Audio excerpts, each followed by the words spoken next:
लेने का, अ stern view. तो यहाँ पे जो स्टर्न शब्द है इसका मतलब है स्ट्रिक्ट या रिगरस, कठोर को बोला जाएगा। तो to assert India's traditional values, assert का मतलब है क्लेम, असर्ट एक वर्ब है, इसका मतलब है क्लेम, दावा करना। और दूसरा रीअश्योरिंग है, रीअश्योरिंग का मतलब है एनकरेजिंग, ये प्रोत्साहन वर्धन करने वाला है, ठीक है।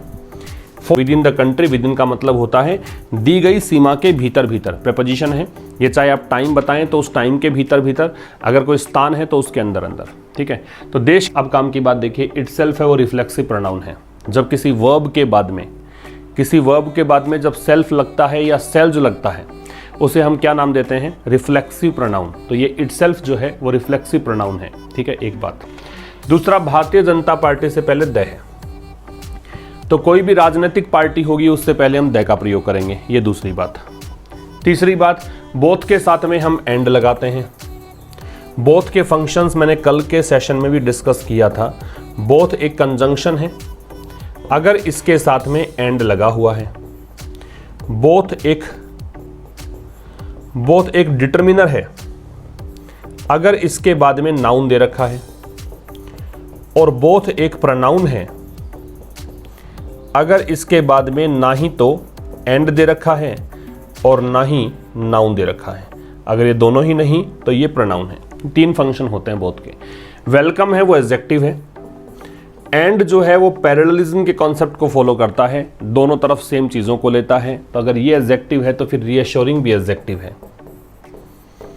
ठीक। विद इन है वो प्रेपोजिशन है, बताया मैंने आपको, ये किसी के भीतर भीतर इस अर्थ में आता है। एक और काम की बात ये है कि सच जो है वो एक ऐसा, मतलब कहें कि वैसे तो ये यहाँ पे डिटर्मिनर के रूप में है, सच एक प्रोनाउन भी होता है।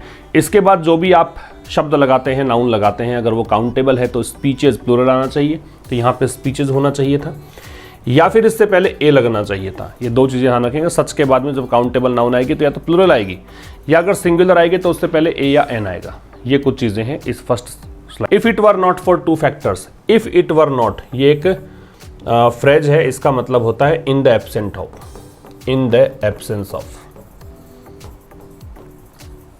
ठीक है।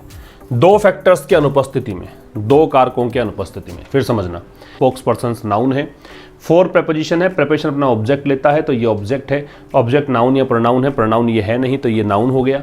मेड ये इसकी एडजेक्टिव हो गया।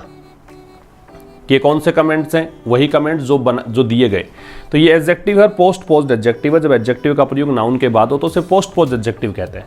वैसे मेड क्रिया है लेकिन ये इस कमेंट्स के लिए एडजेक्टिव का काम करेगा। ऑन ग्रोइंग यहाँ पे एडजेक्टिव होगा, प्रेजेंट पार्टिसिपल है, और कम्युनलाइजेशन यहाँ पे नाउन है। नाउन से पहले जब मैंने कहा था क्रिया आईएनजी फॉर्म में आती है तो उसे प्रेजेंट पार्टिसिपल कहिए, और अगर थर्ड फॉर्म में आती है तो उसे आप क्या कहेंगे, पास्ट पार्टिसिपल। If it